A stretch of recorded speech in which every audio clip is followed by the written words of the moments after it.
let's go ahead and start talking about, how are you building out the grist when you're thinking about making a West Coast IPA? So right now we are 100% two-row. Really? Yeah, 100% two-row. I think that's where. Oh, Billy. Okay, here we go. Yeah, I know. Yeah. It's a big difference for me. I used to have a bunch of Munich in it. I've let go of Munich. I feel like just get malt out of the way as much as we can. And so right now we're 100% raw two-row as far as the grist goes. That's it. How long has it been since you've had any crystal malt in that beer? Did you ever have any crystal malt in that beer? Never. No. Big baller, baby. That's West Coast Billy right there, man. Yeah, because listen, dude, I mean, and we came up in the Midwest though too. Yeah, where you had crystal malt. Yeah, Orange IPA town, baby.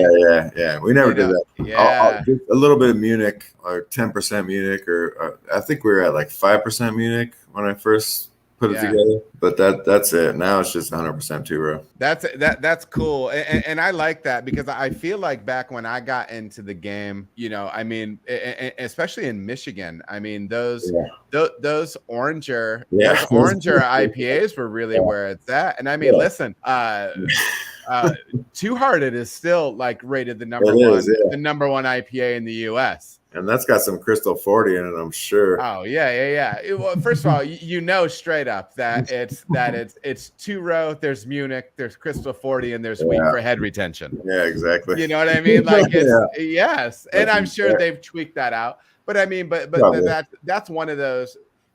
Probably between that and Centennial from Founders. Oh God! I mean, in my mind, and we can show our Michigan bias or whatever. Yeah.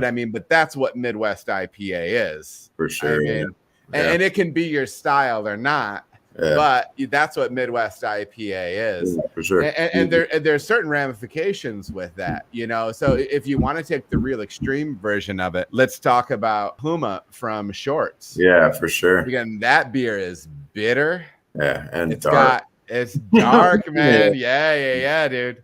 And it's one of those. It's one of those ways, and we kind of always talk about that when we talk about recipe formulation, where you're like, if you are adding that crystal, if you are pushing that residual sweetness up, man, you got to come over top with some bitterness. Yeah. Now, you might not have to come over the top the way they do with Huma. Because Huma comes after it with a hammer, dude. They're flexing and they're on the top end of the style when it comes to that stuff for sure. But so that's interesting to me now that you've got that West Coast beer really just pared down to two-row, and like you said, just kind of let the malt shine. What do you find like? And it's not a knock on other people's beers or anything like that. If you are drinking, if you did throw 5-10% Crystal 40 into Hop on Top, your West Coast IPA, what do you feel like it would do with that beer? It just distracts from the hops, in my opinion. It brings like a caramely note that is just not necessary in West Coast IPA. Sure.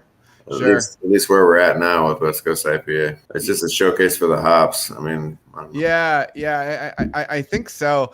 And I've also heard of some guys talk about how you can get kind of an oxidative note off of those things.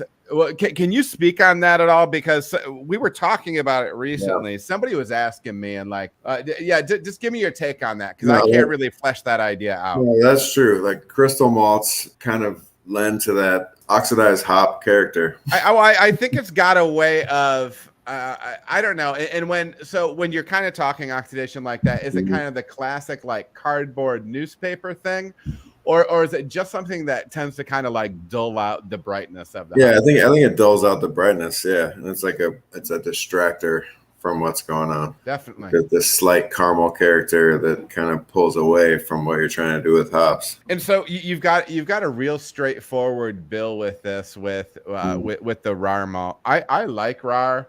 I think it's pretty consistent. I've used stuff more expensive. I've used stuff cheaper.